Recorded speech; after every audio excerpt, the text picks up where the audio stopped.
നമസ്കാരം. മലയാളി വാർത്തയിലേക്ക് സ്വാഗതം.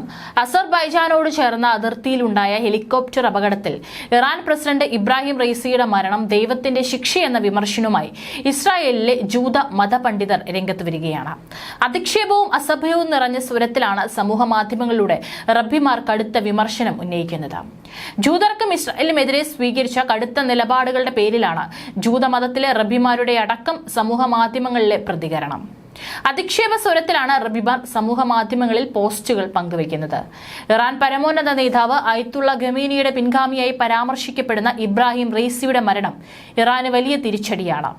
3 വർഷമായി ഇറാൻ പ്രസിഡന്റായിരുന്ന റൈസി അടുത്ത വർഷം തെരഞ്ഞെടുപ്പിന് അഭിമുഖീകരിക്കാനിരിക്കുകയായിരുന്നു. അതിനിടയിലാണ് അപ്രതീക്ഷിത ദുരന്തം. പശ്ചിമേഷ്യൻ സംഘർഷം തുടരുകയും ഇസ്രായേലും ഇറാനും തമ്മിലുള്ള രാഷ്ട്രീയ വൈര്യം മൂർച്ഛിക്കുകയും ചെയ്തതിനിടയിലാണ് അപകടം. മുൻ ചീഫ് ജസ്റ്റിസ് ആയിരുന്ന റൈസി ഇറാനിലെ പരമോന്നത നേതാവായ അയത്തുള്ള അലി ഖമീനിയുടെ വിശ്വസ്തനായിരുന്നു. അദ്ദേഹത്തിന്റെ പിൻഗാമിയായാണ് നിലവിൽ ഇബ്രാഹിം റൈസി കരുതപ്പെട്ടിരുന്നത്. ജൂത മതഗ്രന്ഥത്തിലെ പ്രതിനായകനായ ഹമാനോട് ഇബ്രാഹിം റൈസി ഇസ്രായേലിലുള്ളവർ ഉപമിക്കുന്നത്. റൈസിയുടെ മരണത്തിൽ ദൈവത്തോട് നന്ദി പറയുന്നതായി റബ്ബിമാർ ഫേസ്ബുക്കിൽ എഴുതിയിട്ടുണ്ട്. പലസ്തീൻ വിഷയത്തിൽ കടുത്ത നിലപാട് സ്വീകരിച്ചതാണ് ഇസ്രായേലിലെ തീവ്ര ദേശീയവാദികൾക്ക് അവർ ഏറ്റവും വെറുക്കുന്ന നേതാവായി റൈസി മാറാൻ കാരണം. പുഴ മുതൽ കടൽ വരെ പലസ്തീൻ എന്ന സ്വതന്ത്ര രാജ്യം ഇതളായിരുന്നു ഇബ്രാഹിം റൈസിയും ഇറാനും മുന്നോട്ട് വെച്ച നിലപാട്. കഴിഞ്ഞ ദിവസം വൈകിട്ടാണ് ഇബ്രാഹിം റൈസിയും വിദേശകാര്യമന്ത്രിയും സഞ്ചരിച്ച ഹെലികോപ്റ്റർ ഇറാനിലെ വടക്ക് കിഴക്കൻ മേഖലയിൽ തകർന്നു വീണത്. കിഴക്കൻ അസർബൈജാനോട് ചേർന്ന അതിർത്തി മേഖലയിലായിരുന്നു അപകടം. തെരച്ചിലിൽ തകർന്ന ഹെലികോപ്റ്ററിന്റെ അവശിഷ്ടങ്ങൾ പിന്നീട് കണ്ടെത്തുകയായിരുന്നു. റൈസിയുടെ മൃതദേഹം കണ്ടെത്താനായിട്ടില്ല. ഹെലികോപ്റ്ററിൽ ഉണ്ടായിരുന്ന ആരും രക്ഷപ്പെട്ടതായി സൂചനകളില്ലെന്നും റെഡ് ക്രസന്റ് അറിയിച്ചു.